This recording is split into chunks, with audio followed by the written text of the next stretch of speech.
మీరు ఒక ట్రాన్స్జెండర్గా మారిన తర్వాత అయినా కానీ ఈ రంగంలోకి మెయిన్గా ఒక డాన్సర్గా రావడానికి గల రీజన్స్ ఏంటి?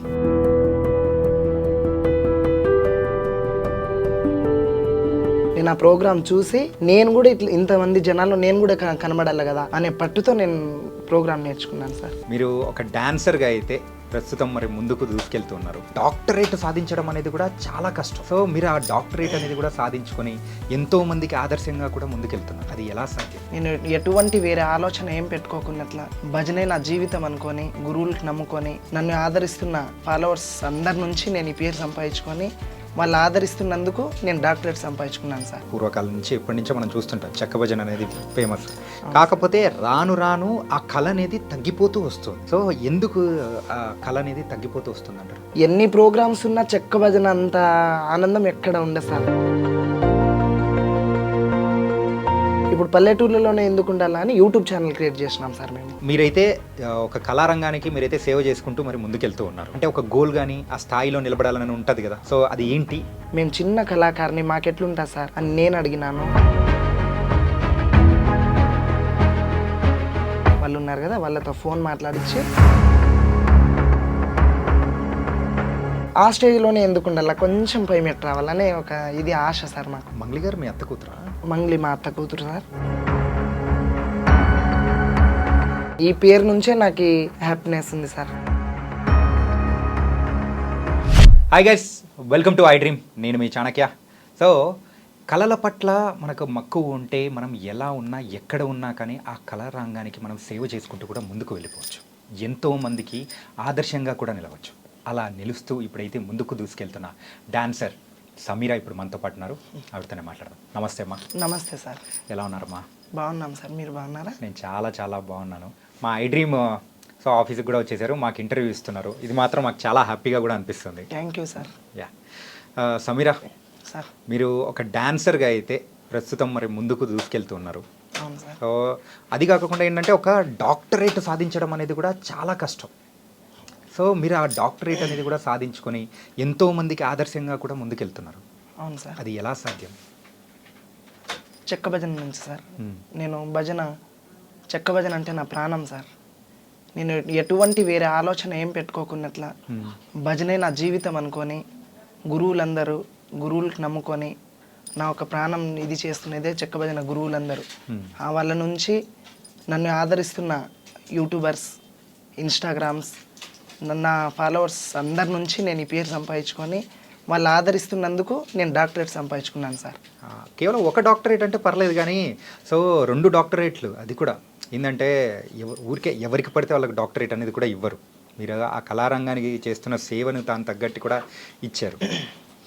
అండ్ ప్రస్తుతం అయితే సో మీ వీడియోస్ కానీ ఇవన్నీ మేము చూస్తూ ఉంటాం.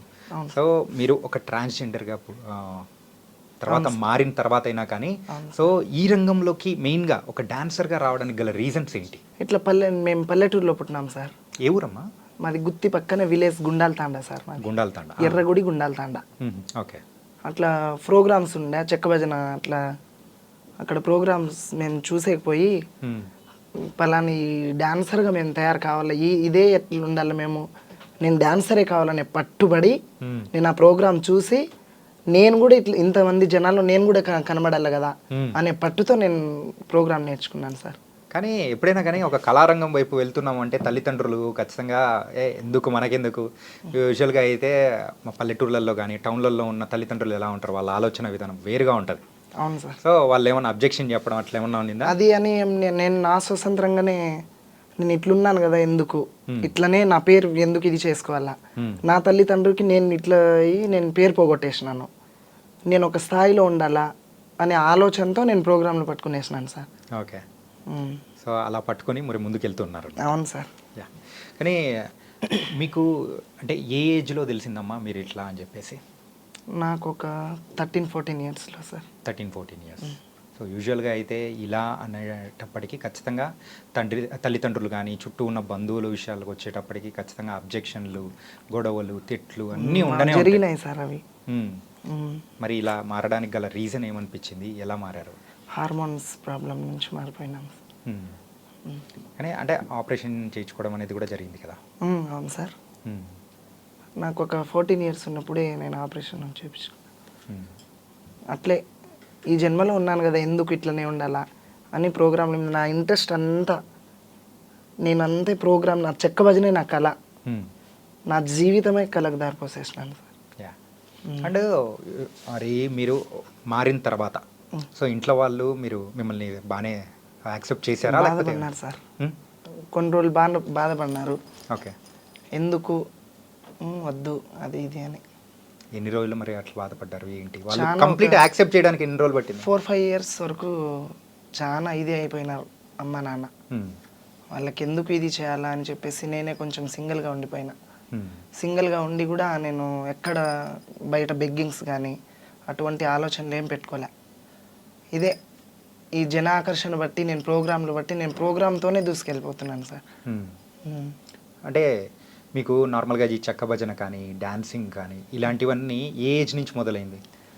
నేను 14 years దాటిన తర్వాత 1 year నేను ఇంటికాడున్నాను సార్. తర్వాత రమాదేవి అని ఒక ఆమె భజన డాన్సర్ అనమాట. రమాదేవి తర్వాత ఆమెకు చూసి నేను కదా ఈ ప్రోగ్రాంలు మనం చేస్తే మనకి ఇంతమంది చూస్తారు కదా, గురువులు ఇంత మంచి గురువులు ఉన్నారు, వాళ్ళలో నేను ఒక వాళ్ళ బిడ్డగా నేను పొందాలి ప్రోగ్రాంలలో అని అనుకొని నేను ప్రోగ్రాంల మీదే నా ఇంట్రెస్ట్ అంతా ప్రోగ్రాంల మీదే పెట్టేసినాను సార్. ఏంటంటే సో మీరు మనము ఇంటర్వ్యూ స్టార్ట్ చేసినప్పటి నుంచి మీరు ప్రోగ్రామ్స్, డాన్స్ ప్రోగ్రామ్స్ అని ఇట్లా ఎక్కువ సార్లు కూడా అంటున్నారు. అసలు ఆ ప్రోగ్రామ్స్కి వెళ్ళాలి అని అంటే ఫస్ట్ ఒక స్టార్టింగ్ పాయింట్ అనేది కూడా ఉంటుంది. ఫస్ట్ ప్రదర్శన అనేది కూడా మీరు ఎక్కడ ఇచ్చారు? మేము ప్రోగ్రామ్స్ సార్ మేము బళ్ళారి సైడ్ చేసినాం సార్. బళ్ళారి సైడ్ చేసినప్పుడు అక్కడి నుంచి రెస్పాన్స్ ఎలా ఉంది ఏంటి? అది అప్పుడు ప్రోగ్రామ్ డాన్సర్స్కి అమౌంట్ తక్కువే, మాకు ఛార్జీలకి ఇచ్చినా కూడా ప్రోగ్రాంల కోసమే మేము పోయి ఇది నేర్చుకోవాలా, డబ్బుకు చూసుకోకూడదు అనేసి చెక్క భజనకి ఇది చేసినాం సార్ మేము. ఓకే. స్టార్టింగ్లో మాకు ఛార్జీలకి ఇచ్చి పంపించినా కూడా ఈ ప్రోగ్రామ్ మా సొంతం కావాలా, కళ ఎవరిది సొంతం కాదు కదా అని చేసి కళకు నమ్ముకొని ముందుకు పోతున్నాం సార్. కానీ ఓన్లీ ఛార్జీలకు ఇచ్చారంటే మరి తినడానికి మరి అయితే సర్వైవ్ ఏదో నా జీవితం నేను అట్లనే గడుపుకుంటా నేను ప్రోగ్రాంల కోసమే ఇది చేసినాను సార్. అది ఆ టైంలో మీకు హెల్ప్ చేయడాలు ఎవరైనా హెల్ప్ చేసిన వాళ్ళు ఎవరైనా ఉన్నారా? ఇప్పుడు మామూలుగా చెక్క భజన గురువులే ఉన్నారు. గురువుల నుంచే మేము బ్రతుకుతున్నదే చెక్క భజన గురువుల నుంచి సార్. మాకు ఎటువంటి మేము ఎక్కడ ఏం పనికి వెళ్ళలేము, ఎక్కడ పోలేము, మేము చెక్క భజన గురువుల నుంచే మేము డాన్సర్స్గా అయి మేము బ్రతుకుంటున్నాం సార్. ఏది ఉన్నా మంచి చెడు ఉన్నా మేము చెక్క భజన ఫీల్డ్ నుంచే వాళ్ళ గురువుల నుంచే మేము బతుకుంటున్నాం సార్. ఓకే. యూజువల్గా అయితే చెక్క భజన అంటే మన రాయలసీమ సైడ్ కానీ అటు సైడ్ కానీ ఎక్కువ చూసామంటే పూర్వకాలం నుంచి ఎప్పటి నుంచో మనం చూస్తుంటాం చెక్క భజన అనేది ఫేమస్. కాకపోతే రాను రాను ఆ కళ అనేది తగ్గిపోతూ వస్తుంది. అవును సార్. సో ఎందుకు ఆ కళ అనేది తగ్గిపోతూ వస్తుంది అంటారు? అది చెక్క భజన నుంచి ఇప్పుడు కోలాటాలు అయినాయి సార్. కోలాటం నుంచి అది డ్రామాలు అవి ఇవి అవుతున్నాయి కదా. ఎక్కడో మారుమూల పల్లెటూర్లలో ఉంది చెక్క భజన. ఎన్ని ప్రోగ్రామ్స్ ఉన్నా చెక్క భజన అంత ఆనందం ఎక్కడ ఉండదు సార్. అది మా పట్టు. చెక్క భజనలో ఇంత ఇది ఉన్నారా, ఇంతమంది చూస్తున్నారు కదా మమ్మల్ని, మేము ఈ స్టేజ్లోనే ఎందుకు ఉండాలా, ఇప్పుడు పల్లెటూర్లలోనే ఎందుకు ఉండాలా అని యూట్యూబ్ ఛానల్ క్రియేట్ చేసినాం సార్ మేము. ఓకే. యూట్యూబ్ ఛానల్ క్రియేట్ చేసి 1కి 2 ఛానల్ క్రియేట్ చేసినాం. మాకు చాలా మంది ఫాలోవర్స్, సబ్స్క్రైబర్స్ చాలా మంది ఉంటే ఇంతనే చూస్తున్నారు కదా, మనం పై స్థాయికి పోవాలా అనే పట్టు ఉంది సార్ మాకు. ఓకే. కానీ మరి ఎవరో అంటే మరుగున పడిపోయిన కళ. అవును సార్. దాన్ని మళ్ళీ ఇప్పుడున్న వాళ్ళకి చూపిస్తూ ఉంటే వాళ్ళ దగ్గర నుంచి వస్తున్న కామెంట్స్ కానీ అంటే అప్రిసియేషన్స్ కానీ ఎలా అనిపిస్తుంది? అప్పుడు డాన్సర్స్ లేనప్పుడు కూడా చెక్క భజన అంటే అందరికీ తెలిసినది. డాన్సర్ ఉన్నప్పుడు ఇప్పుడు గురువులు మంచి మంచి గురువులు తయారైనారు, మంచి మంచి డాన్సర్స్ తయారైనారు. ఈ భజన పెడితే ఈ డాన్సర్స్ వస్తారు, ఊర్లలో ఇంత ఇది ఉంటుంది కదా, ఇంత ఎంకరేజ్మెంట్ ఉంటుంది వీళ్ళు వస్తే అన్నట్ల డాన్సర్కు విలువనే, ఒక గురువుకు విలువనే చెక్క భజన నుంచి. ఎన్నో ప్రోగ్రామ్స్ వచ్చినా వాళ్ళకి ఆలోచన వస్తుంది అనమాట, పలానా ఆ గురువుకు పిలిస్తే ఆ డాన్సర్ వస్తుంది, ఈ భజన సక్సెస్ అవుతుంది అన్నట్ల సార్. సో మొత్తానికి అయితే ఇప్పుడు సమీర ఎక్కడికైనా వెళ్ళి మరి ప్రోగ్రామ్ ఇస్తుందంటే ఎంతమంది జనాలు వస్తున్నారేంటి? అది మీరే చూస్తున్నారు కదా సార్. ఇంకా మేము చెప్పాలా? మా గొప్పలు మేము చెప్పుకునేది ఎందుకు సార్ చెప్పు? లేదు, కొన్నిసార్లు మనం చెప్పుకుంటేనే తెలియని వాళ్ళకి కూడా అర్థమవుతుంది. అదేం లేదు సార్. ఇప్పుడు మామూలుగా మేము ఇక్కడ కర్నూలు జిల్లా, కడప జిల్లా, నెల్లూరు, చిత్తూరు అదంతా ఆడినాము. ఇప్పుడు లాస్ట్లో ఎక్కువ కడప జిల్లాలో ఉన్నంత ప్రోగ్రామ్స్ ఎక్కడ లేవు అనమాట. ఓకే. రాయచోటి సైడు చాలా ప్రోగ్రామ్స్ ఉంటాయన్నమాట. 3-4 నెలలు కంటిన్యూ జాతరలు జరుగుతాయి సార్ అక్కడ. ఏమి లేని డాన్సర్, ఏం తినేకి లేని డాన్సర్ కూడా ఆ 3-4 నెలల్లో బాగానే సంపాదించుకొని బాగానే ఉండొచ్చు సార్. అన్ని ప్రోగ్రామ్స్ ఉంటాయి అక్కడ. అంత గౌరవంగా చూస్తారు గురువులు కూడా. ఒక డాన్సర్ వచ్చిందంటే వాళ్ళ తోబుట్టిన కూతురు లెక్క, వాళ్ళ చెల్లెల లెక్క చూసుకొని ఇది చేస్తారనమాట. ఏ ఏరియా గురువులైనా మేము బతుకుతున్నదే గురువుల నుంచి. నిజం సార్. నాకు అర్థమవుతుంది ఏంటంటే మీ గురువుల్ని మీరు ఎంత రెస్పెక్ట్ ఇస్తున్నారో దాని తగ్గట్టే మీ మాటల్లోనే అర్థమవుతుంది అనమాట. అండ్ అది కదమ్మా, ఏంటంటే యూజువల్గా చెక్క భజన కానీ ఏదైనా ఏ కళారంగం అనేది కూడా తీసుకున్నా కానీ సో మగవాళ్ళు ఆడవాళ్ళు అట్లా అని చెప్పేసి ఉంటుంది. కాకపోతే ఇలా మరి థర్డ్ జెండర్ వాళ్ళు వస్తున్నారు అని అంటే అలా లోపల ఉన్న వాళ్ళు కూడా మరి బాధ పెట్టిన విషయాలు కానీ ఇలాంటివన్నీ చాలా వరకు జరిగే ఉంటాయి కదా. మాకి అలాంటి బాధలు మాకు ఎప్పుడు మాకు చూపిలా. ఇప్పుడు మాకు పిలుస్తున్న వాళ్ళే కదా మాకు బాధ పెట్టాల్సింది. మాకు అట్లా చూడలే సార్. అందరికీ సరి సమానంగా చూసినారు వాళ్ళు. ఏదన్నా ఒక మనిషి మాకు ఇట్లా బాధ పెడుతుంటే కదా మేము బాధపడుతున్నాము అనేకి ఈ కళలో మేము పోతున్నామంటే వాళ్ళు ఎంకరేజ్ చేస్తేనే మేము పోతాం. మేము ఒక్కరే మేము సాధించుకోలేము కదా సార్. గురువులు ఉండాలా, మా గురువుల తరపున నుంచి మాకు ఎంకరేజ్ చేసే ప్రజలు ఉండాలా. ఆ ప్రజల నుంచి మేము ఈ స్థాయికి పోతున్నాం సార్. ఓకే, మొత్తానికైతే మిమ్మల్ని అంత అంటే అలా ఎంకరేజ్ చేశారు కాబట్టి ఈ డాన్సర్ ఇట్లా, ఈ డాన్సర్ ఇట్లా అని చూడరు అనమాట. మాకు ఎటువంటి అందరినీ ఒకటే మాదిరిగా చూస్తారు వాళ్ళు. ఓకే, కానీ ఏంటంటే మీరు ఎంతో మందికి ఇన్స్పిరేషన్ అమ్మా. ఏంటంటే సో అటు సైడ్ ఉన్న వాళ్ళైతే ఎన్నెన్ని అంటే అకృత్యాలు కానీ కొన్ని జరుగుతూ ఉన్న సిచ్యువేషన్స్ కానీ బయట వాళ్ళని మనం చూస్తూ ఉంటే కొన్నిసార్లు జాలి అనిపిస్తుంది. కానీ వాళ్ళతో మాకు సంబంధం లేదు అని అనుకొని మీరు మీకంటూ ఒక సొంత పాత అనేది క్రియేట్ చేసుకుని వెళ్తున్నారు చూసారా. సో అట్లాంటి వాళ్ళకు మీరేం చెప్పాలనుకుంటున్నారు సార్? అలాంటి వాళ్ళకు మీరేం చెప్పాలనుకుంటున్నారు? అదేం లేదు సార్, మేము ప్రోగ్రాంలలో మాకు ఇట్లా పేరుంది ఏంది మీరు ఏం చెక్క భజన వేరే ప్రోగ్రామ్స్ పిలుస్తారు మాకు వాళ్ళు. వేరే ప్రోగ్రామ్ పిలిస్తే మేమేమంటాము, ఏంది మీరు ఈ ప్రోగ్రాంలకే ఇది చేస్తారా, మీరు మామూలుగా డీజేకి వెళ్ళారా, మీరు పెళ్లి ప్రోగ్రాంలకు వెళ్ళారా, అట్లా ఇది చేసేటోళ్ళు ఉంటారు. ఇప్పుడు మంచోళ్ళు ఉంటారు, చెడ్డోళ్ళు ఉంటారు. జన ఆకర్షణ అంటే మనకు తెలియదేం లేదు. ఇప్పుడు మనం ఈ స్టేజ్లో ఉన్నామంటే మంచి చెడ్డ చూసుకొని వచ్చింటాం అనమాట. ఇప్పుడు వాళ్ళే ఇది చేస్తున్నారు, వాళ్ళు మమ్మల్ని హేళన చేస్తున్నారని మేము పట్టించుకోలేదు సార్ ఎప్పుడు కూడా. మాకి అందరితో పాటు సరి చూసుకుంటున్నారు. ప్రతి వాళ్ళకి కూడా మేము శిరస్సు ఉంచి నమస్కరిస్తున్నాం. ఎందుకు అని అంటే ఇట్లా సమీరా అంటే ఒక చిన్న పల్లెటూరులో పుట్టినాను సార్ నేను. ఇట్లా డాన్సర్ సమీరా అంటే నేను చాలా చిన్న పల్లెటూరులో పుట్టిన. అట్లా క్యాషో డోల్ మాస్టర్లో ఎక్కడో ప్రోగ్రాం పోతుంటే మాకెక్కడో కనిపించి, గుత్తిలో కనిపించి ఇట్లా రండి మీరు ఆడపిల్లలకు ఉన్నారు ఎందుకు ఈ జీవితంలో అని చెప్పి మాకు తోలుకొని పోయి ఇదిగా చూసుకున్నారు సార్ వాళ్ళు. వాళ్ళ నుంచి మేమేం ఎటువంటి మేము రిమార్క్ కాలే, వాళ్ళు మాకు రిమార్క్ చూడలే. సో ఇప్పటివరకు అట్లాంటి వివక్ష కానీ ఎక్కడ ఏం మీకైతే ఎదురు కాకుండా లేదు సార్. కానీ ఒక విషయం మీలో అదృష్టం ఏంటంటే సో ఇలా వచ్చిన వాళ్ళు ఎవరైనా కానీ కొన్ని తప్పుడు మార్గాల్లో వెళ్ళిపోవడం కానీ సో బయట అన్నీ జరుగుతూ ఉన్నా కానీ అట్లా లేకోకుండా కానీ సో మీరు ముందుకు వెళ్తున్నారు చూసారా, దానికి మాత్రం నిజంగా అప్రిషియేట్ చేయాలమ్మా. Thank you sir. నిజంగా సూపర్. అండ్ సో ఇప్పుడు మీరైతే ఒక కళారంగానికి మీరైతే సేవ చేసుకుంటూ మరి ముందుకెళ్తూ ఉన్నారు. సో ఒక గోల్ అనేది ఉంటుంది. సో నేను ఎప్పటికైనా కానీ అలా నిలబడాలి, సో ఆ స్థాయిలో ఉండాలి అని చెప్పేసి పక్కా అనుకుంటారు. మీకు కూడా అదే అంటే ఒక గోల్ కానీ ఆ స్థాయిలో నిలబడాలని ఉంటుంది కదా, సో అది ఏంటి? ఆయన భిక్షు నాయక్ అని ఉన్నారు, మంగ్లీ మా అత్త కూతురు సార్. ఆమెకు తీసుకొచ్చిన ఆయన భిక్షు నాయక్. ఓ మంగ్లీ గారు మీ అత్త కూతురా? ఓకే. ఆయన డైరెక్టర్ మురళీ మధు అన్న వాళ్ళు ఉన్నారు కదా, వాళ్ళతో ఫోన్ మాట్లాడించి నాకు ఇట్లా మీరు ఈ విధంగా ఉన్నారు కదా, మీరు టీవీలోకి వచ్చే ఛాన్సెస్ ఉంటాయి, రావాల మీరు అని అంటే, మేము చిన్న కళాకారిని మాకెట్లుంటా సార్ అని నేను అడిగినాను. లేదు మీ దాని గురించి మీరే చెప్పుకోవడం ఎందుకు, మీరు రండి హైదరాబాద్కి అని చెప్పి ఇంటర్వ్యూకి పిలిచింటే మేము ఒక్కసారి వచ్చి దీనిల గురించి తెలియజేసుకుంటున్నాం సార్. మా గోల్ అనేది అదే, ఆ స్టేజ్లోనే ఎందుకు ఉండాలి, కొంచెం పై మెట్టు రావాలనే ఒక ఇది ఆశ సార్ మాకు.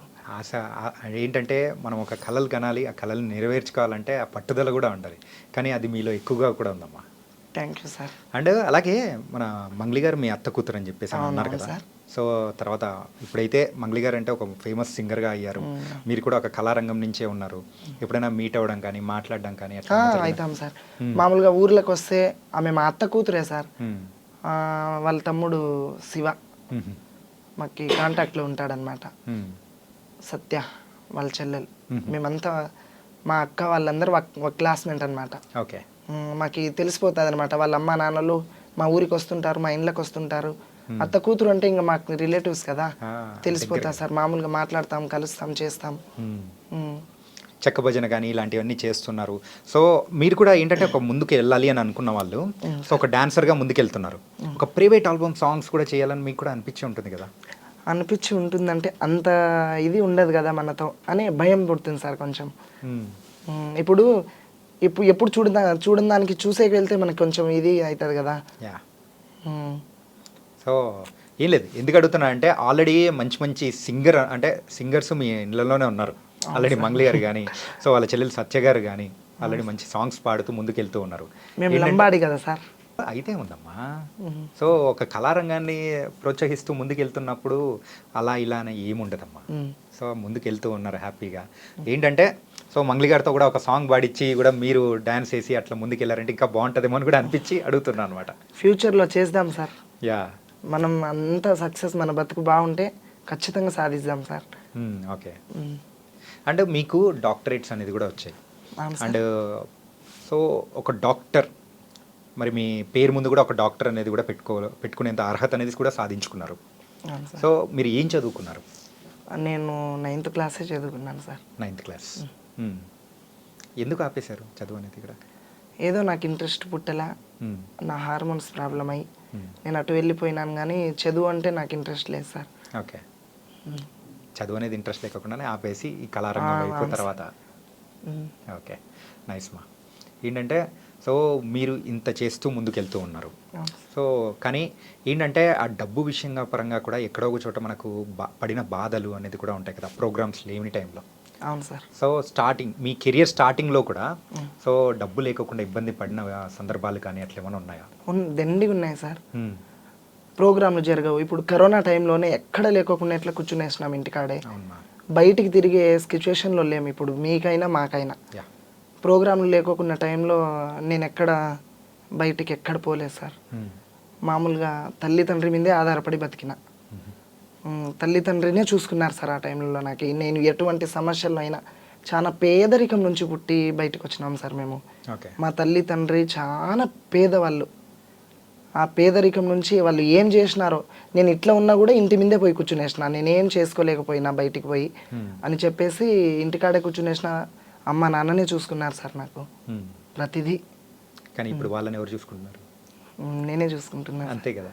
ఇప్పుడు మన దగ్గర లేని టైంలో మనకు గుర్తొచ్చేది తల్లిదండ్రులే. అవును సార్. అలాంటి టైంలో మనకు బాగున్నప్పుడు మనం చూసుకోవాల్సిన ఎవరిని వాళ్ళనే చూసుకుంటున్నా సార్. ఏదో నా అయిన కాటికి నేను కష్టపడి చూసుకుంటున్నా. యాజ్ ఎ డాన్సర్గా అయితే మీ కెరియర్ని మలుచుకొని మరి ముందుకెళ్తూ ఉన్నారు. కాకపోతే మనల్ని ఎంత ఆకాశానికి లేపే వాళ్ళు ఉంటారో టక్కున రాయితో కొట్టే వాళ్ళు కూడా ఉండే ఉంటారు, విమర్శించేవాళ్ళు. అవును సార్. సో అలాంటి విమర్శలు కొన్ని మనం విన్నప్పుడు కూడా బాధపడి అక్కడే ఆగిపోయిన సందర్భాలు కూడా ఉంటాయి. ఖచ్చితంగా ఉన్నాయి సార్. సో మీ లైఫ్లో కూడా అట్లాంటిది ఏమన్నా? మామూలుగా ఈ కళారంగంలోనే నా ముందు గొప్పలు చెప్పుకొని సమీర ఇట్లా, సమీర అంటే అట్లా, సమీర వస్తే ఇట్లా అని చెప్పి నేను వెళ్ళిన తర్వాత వాళ్ళతో ఒక మాట చెప్పి వాళ్ళు వచ్చి నా ముందర చెప్పి నేను ఏడ్చుకొని ఉన్న రోజులు, వాళ్ళ కోసం నేను ప్రోగ్రాంలు ఆపుకున్న రోజులు చాలా ఉన్నాయి సార్. ఆ ప్రోగ్రాంలలో నేను సింగిల్గా పోతే నన్ను హేళన చేసి నన్ను కించపరిచి వాళ్ళని ఇట్లా చేయాలా అట్లా చేయాలా అని వాళ్ళు మాట్లాడి నన్ను ఇది చేసిన రోజులు చాలా ఉన్నాయి సార్ అవి. అయినా నేను దానిలోకి ఇది అనుకోకుండా చేసిన వాళ్ళు నా వాళ్ళే, చేయని వాళ్ళు నా వాళ్ళే అని అనుకొని అందరినీ నా వాళ్ళే అని అనుకొని ముందుకు పోతున్నాం సార్ మేము. కానీ ఎవరైనా కానీ ఎక్కడైనా ఆగిపోతుంటారు. కానీ మీరు ఆగిపోకుండా ముందుకు వెళ్ళడానికి ఎవరో ఒకరు వెన్ను తట్టి ప్రోత్సహించిన వాళ్ళు ఉంటారు కదా. ఇప్పుడు వాళ్ళని కొంచెం మనసులో పెట్టుకొని వాళ్ళతో మంచిగానే ఉండి మంచిగా పక్కన పెట్టి మళ్ళీ గురువులు, ఒక్క గురువుకే కాదు కదా మేము పోయేది, ఎంతోమంది గురువులు, చెక్క భజన గురువులు. మేము డాన్సర్స్ చాలా మంది ఉన్నాము, గురువులు మేము డాన్సర్స్ ఒక 100 మంది ఉంటే 1000 మంది గురువులు ఉన్నారు సార్. ఇప్పుడు వాళ్ళు ఈ గురువుకి నేను పనికి రాకోకుంటే ఇంకో గురువు కన్నా పనికి వస్తాయి కదా. ఇప్పుడు వాళ్ళు ఏదో చెప్పి నన్ను ఆపేసినారు వాటికి, సరే అది బాగుంది, అక్కడే నేను ఆగిపోను కదా. నా జీవితం నేను ఏదో ఒక రకంగా ముందుకు సాగించుకోవాలి కదా సార్. మళ్ళీ నేను ఇట్లనే ఉండాలా అని చెప్పి అందరితో బాగుండి నేను ఈ మన ఏరియా కర్నూలు జిల్లా కొన్ని ఏళ్ళు అన్నాను. ఇప్పుడు ఒక 4-5 ఇయర్స్ నుంచి నేను కడప రాయచోటి సైడ్ ఆడుతున్నాను సార్. అక్కడ కంటిన్యూ ఒక గురువుకే పోతున్నా అనమాట నేను. మీరు స్టార్టింగ్ నుంచి గురువులు అని చెప్పేసి మీకు ఎక్కడున్నా కానీ సపోర్ట్ ఇచ్చారని చెప్పేసి అంటున్నారు. అవును సార్. మరి అంత సపోర్ట్ ఇచ్చిన గురువులు ఎవరు ఏంటి? ఇప్పుడు ఒక్కరు అని కాదు సార్, ఇప్పుడు అందరికీ నేను పనికొచ్చే డాన్సర్నే. డాన్సర్ అంటే ప్రతి ఒక్క గురువుకి పనికొచ్చేటోళ్ళే. అందరు గురువులు సపోర్ట్గా, మా కళాకారుల కుటుంబం చాలా ఒక తల్లి బిడ్డలుగా ఉంటాం సార్ మేము. ఒకరు ఏదైనా ఇబ్బంది వచ్చినా మేము అందరం ఒక గ్రూప్ అనేది ఉంటుంది మాకి. పలాని మనిషికి ఇబ్బంది ఉంది, పలాని మనిషి సిచ్యువేషన్లో ఉంది, ఆ మనిషికి మనం అందరం సహాయం చేసుకోవాలి అని చెప్పి మాట్లాడుకొని మేము డాన్సర్లు, మేము గురువులు అందరు చాలా మంది కలిసి మేము తోచిన కాటికి సహాయం చేసుకొని మేము అందరం ఒక తల్లి కుటుంబం లెక్క మేము గడుపుకుంటాం అనమాట. ఇప్పుడు పలానా ఒక మనిషి బాగలేదు మంచంలో ఉన్నాడు అని అనుకో, ఆ మనిషితో పోయి మేమందరం కలిసి మేమందరం డిసైడ్ చేసుకుంటాం అనమాట. ఒకసారి పలానా మనిషి దగ్గర మనం పోవాలా అట్లా అని. నాకు ఏదైనా ఇబ్బంది ఉందనుకో నేను గ్రూప్లో పెడతా, నాకు ఈ పరిస్థితి నాకు బాగలేదు సార్ అని. అట్లాంటి రోజులు చాలా ఉన్నాయి, నాకు చాలా హెల్ప్ చేసిన రోజులు ఉన్నాయి సార్. నాకు ఈ గురువు సరిగ్గా చూడలేడు అని నేను చెప్పలే, ఏదో సమయం సందర్భం బట్టి ఇప్పుడు ఇట్లా జరుగుతున్నాయే తప్ప ఫస్ట్ నుంచి ఇట్లా లేదు సార్. చాలా ఒక ఐక్యమత్యంగా ఉండి మేము భలే బాగా ఉండిపోయినాం సార్ అందరం. ఓకే. కానీ ఇంతకు మీకు సమీరా అని పేరు ఎవరు పెట్టారు? సమీరా అని పేరు నాకు కళారంగంలో వచ్చిన పేరు సార్ అది. మరి అసలు పేరు? మామూలుగా నాకు సోనియా బాయ్ అని పెట్టినారు, మేము లంబాడి కదా, సోనియా బాయ్ అని పెట్టినారు. మామూలుగా సమీరా అని మా 3 అక్షరాల మీద పాటలు పాడతారనమాట. డోల్ మాస్టర్ రమేష్ అన్న అని ఆయన పెట్టిన పేరు ఇది. ఇట్లా రాంపల్లి సీను అన్న పాట పాడుతుంటే ఇట్లా సమీరా వచ్చింది సార్ అని చెప్పి వేరే పత్తికొండ సైడ్ విలేజ్లో అట్లా చెప్పి ఆయన పెట్టిన పేరు ఇది. ఈ పేరు నుంచే నాకు హ్యాపీనెస్ ఉంది సార్. ఇట్లా సమీరా అని అంటే ప్రతి ఒక్కరికి ఎక్కడ పోయినా, నువ్వు హైదరాబాద్ నువ్వు ఢిల్లీకి పోయినా నువ్వు డాన్సర్ సమీరా కదా అని అంటే నేను చాలా హ్యాపీగా ఫీల్ అయిపోతా సార్. ఆ పేరు మీదనే నేను చేసిన కష్టం కనబడదు అప్పుడు నాకు. ఏంటంటే సో ఒక కళాకారులుగా మనం ఉన్నందుకు ఎవరైనా కానీ చప్పట్లు కొట్టారంటే సో మనం పడిన కష్టం అన్ని మొత్తం అన్ని మర్చిపోతూ ఉంటాం. అవును, అదే కదా సార్. సో మరి చెక్క భజన గురించి మాట్లాడుకున్నాం. చెప్పండి సార్. సో ఈ చెక్క భజన అనేది కూడా సో చాలా మంది వరకు తెలియదు. సో అది ఎట్లా ఆడతారు ఏంటి, దాని గురించి దాని హిస్టరీ ఏంటో కూడా చెప్పారంటే ప్రేక్షకులు ఉంటారు. హిస్టరీ అంటే సార్ అది మామూలుగా దేవుని కార్యక్రమంకి చెక్క భజన, లేకోకుంటే ఏదో కోలాటం అని పెడతారు. ఇప్పుడు కోలాటం పెడితే ఏముంటుంది, మామూలుగా ఆడపిల్లలతో జరుగుతుంది అనమాట, ఒక గురువు ఉండి డీజే కోలాటం. చెక్క భజనకు పెడితే ఏముంటుంది, ఒక గురువు ఓన్ వాయిస్తో పాటలు పాడి ఒకరు కాకుంటే 2 డాన్సర్లకు పిలుచుకొని ఆయన ఒక్కడే చెక్క భజన గురువు, ఆయన ఓన్ కష్టంగా చేసి రాత్రంతా మామూలుగా నైట్ 9కి స్టార్ట్ అయితే పొద్దున 6, 7, 8 కూడా కావచ్చు సార్. ఆయన ఎంటర్టైన్మెంట్స్ చూపించి మైకులలో సొంతంగా పాట పాడి కష్టం చేసి చూపిస్తారు కనుక ఆ చెక్క భజన అంటే ప్రజల్లో ఇట్లా ఉంది కదా చెక్క భజన అంటే, ఒక మనిషి ఇట్లా స్వతంత్రంగా చూపిస్తాడు కదా, ఇవన్నీ మామూలుగా మైకులలో ఇది కాదు కదా అన్నట్ల చెక్క భజన నిరూపిస్తారు సార్. అంటే ఇప్పుడు ఈ చెక్క భజన చేసేటప్పుడు పాట కమ్ ఆట రెండు ఒకటేసారి చేస్తారు కదా? అవును సార్. సో నార్మల్గా మీరు కూడా అలాగే చేస్తారు? అవును సార్. అమ్మా ఏంటంటే ఒక ట్రాన్స్జెండర్గా నార్మల్గా చాలామంది కూడా బయట ఉన్నారు. అవును సార్. సో అలాంటి వాళ్ళని చూసినప్పుడు సో మీకు ఎవరికైనా కానీ మీ దగ్గరలో ఉన్న వాళ్ళు ఇట్లాంటి వాళ్ళు మీ దగ్గరకు వచ్చి నాకు కూడా ఏదైనా నేర్చుకోవాలని ఉంది ఇట్లా అని చెప్పేసి వచ్చినప్పుడు మీరు ఏం చెప్తారు? వాళ్ళ నుంచి ఉన్న వాళ్ళను బయటికి రావాలంటే ఏం చేయాలంటారు? మనం ఇదే జీవితంలో ఎందుకు నేను ఎంతో కష్టపడి నేను ముందుకు పోతున్నా, నీకు అదే ఇంట్రెస్ట్ ఉంటే నువ్వు రావచ్చు కదా అని వాళ్ళు నన్ను అడిగితే కంపల్సరీగా నువ్వు రా. నేను నా కళ నాకేం సొంతంలే, నువ్వు వచ్చి ఈ కళ ఎవరిది సొంతం లేదమ్మా, ఇంట్రెస్ట్ ఉండాలి మనకి. ఆ ఇంట్రెస్ట్ని చూపించుకొని మనకి ఏదైనా కష్టం చేసి ప్రజలతో మనం ఇది చేసి అందరితో సంతోషంగా ఉండి నాకు ఒక్కదానికే కళ వద్దు, రండి మీరు కూడా. నేను ప్రతి ఒక్కరు నన్ను అడిగిన వాళ్ళకి నేను ఇదే మాట చెప్తానే తప్ప నేనే ఉండాలా ఇక్కడ, వాళ్ళు అట్లనే ఉండాలా ఆ చూపు నేను ఎప్పుడు చూడలేదు సార్ వాళ్ళకు. అందరు నా ఫ్యామిలీనే కదా అని అనుకొని పోల్చుకుంటాను అనమాట. సూపర్ మా. అండ్ ఏంటంటే సో ఇలా ఉన్నప్పుడు ఖచ్చితంగా ప్రపోజల్స్ కూడా ఎంతో మెసేజ్లు పెట్టడాలు అన్నీ వచ్చే ఉంటాయి కదా మీకు? నాకు ఆ విధంగా ఎవరు ఇదేం చేయలేదు సార్. ఇప్పటి వరకు. సో నన్ను ఒక డాన్సర్ లాగానే చూస్తారనమాట అందరూ. సో లైఫ్లో ముందుకు వెళ్ళాలంటే ఒక తోడు కావాలని ప్రతి ఒక్కరు కూడా కోరుకుంటూ ఉంటారు. అవును సార్. సో అట్లా మీకు కూడా తోడు కానీ అట్లా అనిపించిందా? అదేం లేదులే సార్. సో ఇప్పుడైతే తల్లి, తండ్రి, అన్న, తమ్ములు ప్రోగ్రాంలలో ఉన్నాము. ప్రోగ్రాంలకు పోయిన గురువునే నాకు అన్ని అందాలుగా చూసుకుంటారు వాళ్ళే. అదే తోడు సార్ నాకు ఎటువంటిది ఏం వద్దు. ఓకే. సో మొత్తానికైతే సో మీ లైఫ్ని ఇలా లీడ్ చేసుకుంటూ కళలకే సో అంకితం చేయాలని చెప్పేసి అనుకుంటున్నారు అన్నమాట. అవును సార్. ఓకే. సో మన ప్రేక్షకులకు కానీ సో ఎవరైనా మీ ఇన్స్టాగ్రామ్ కానీ లేకపోతే వాళ్ళ ఫాలోవర్స్ అందరూ ఉంటారు కదా, సో అక్కడ కొన్ని చెప్పలేకపోయినది ఇక్కడ మన ఈ వేదిక ద్వారా చెప్పాలనుకుంటుంది ఏదైనా ఉంటే చెప్పండి అమ్మా. నన్ను వాళ్ళు ఇప్పుడు నేను మామూలుగా ఇన్స్టా లైవ్ పెడితే సడన్గా నాకు 1000 మంది 2000 మంది ఫాలోవర్స్ వచ్చేస్తారు. ఇట్లా ఎంతో మంది నన్ను యాడ్ చేయని అంటారు. ఆ ఇన్స్టా లైవ్లో వాళ్ళకి చూసి వాళ్ళు మాట్లాడే మాటలకి ఆ సంతోషం తట్టుకోక, ఇది కదా నేను పేరు సంపాదించుకునేది, ఇది కదా ఈ పేరుతోనే ఉండకూడదు, నాకు ఆ సంతోషం చాలు, బయట జనాల నుంచి నేను ఇంత ఉన్నాను కదా అనే ఆలోచనతో నాకు ఎంతో హ్యాపీనెస్గా ఫీల్ అయిపోతా సార్. నా నాకు ఇన్స్టా వల్లే కాదు, నా ఫేస్బుక్, నా ఇన్స్టా ఫ్యామిలీ, నా యూట్యూబర్స్ వాళ్ళందరి నుంచి నేను ఈ పేరు సంపాదించుకున్నాను. నేను ఒక్కదాన్నే కష్టం చేసి సంపాదిలా సార్. నన్ను వాళ్ళు ఆదరిస్తేనే నేను ముందుకు పోతాను. నేను ఎంత ఉన్నా కూడా నేను ఈడ ఆడదాన్ని ఇక్కడే ఆడుతుంటా. ఒకరు చూసి నన్ను వాళ్ళు ఇది చేస్తే ఎంకరేజ్ చేస్తేనే కదా సార్. అండ్ ఇప్పుడు మీ లైఫ్ ఏదైతే ఉందో సో ఈ సోషల్ మీడియాకి రాకముందు ఎలా ఉంది, వచ్చి మీరు దానిలోకి ఎంటర్ అయిన తర్వాత ఎలా ఉంది? ఈ ప్రోగ్రాంలు చేసి ఈ సోషల్ మీడియాలోకి వచ్చిన తర్వాతనే మా లైఫ్ చాలా బాగుంది సార్. అంతకుముందు మేము చాలా పేదరికంగా బతికినాం సార్.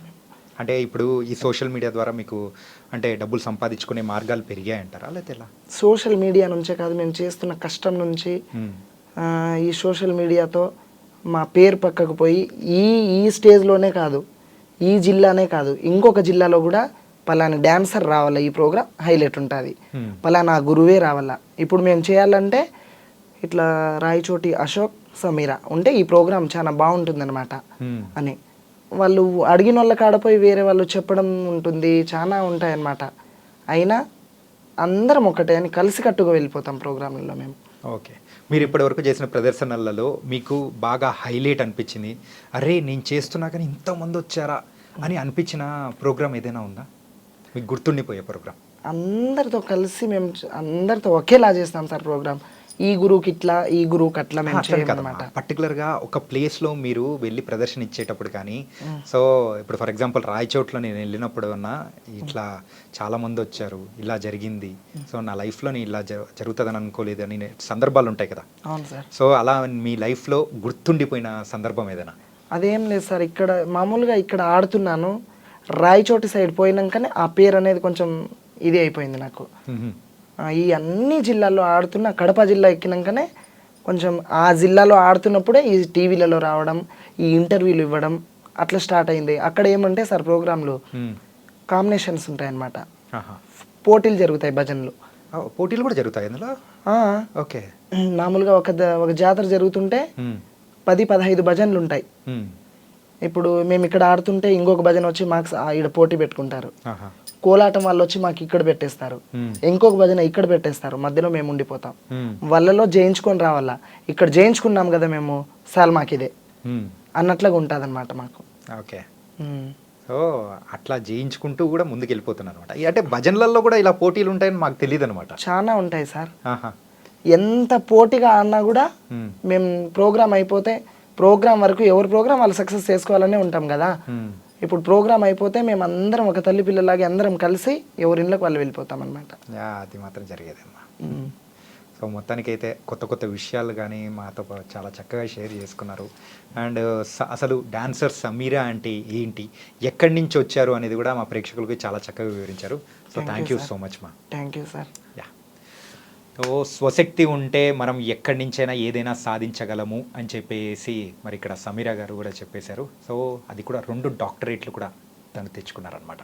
సో ఇలాంటి గొప్ప వ్యక్తిని చూసి ఎంతోమంది కూడా మారాలని కూడా తను అనుకుంటున్నారు, మనం అందరం కూడా కోరుకుందాం. సో గైస్, ఇది వాళ్ళ ఇంటర్వ్యూ. మరో ఇంటర్వ్యూతో మళ్ళీ కలుద్దాం. అంతవరకు take care. This is your Chanakya. See.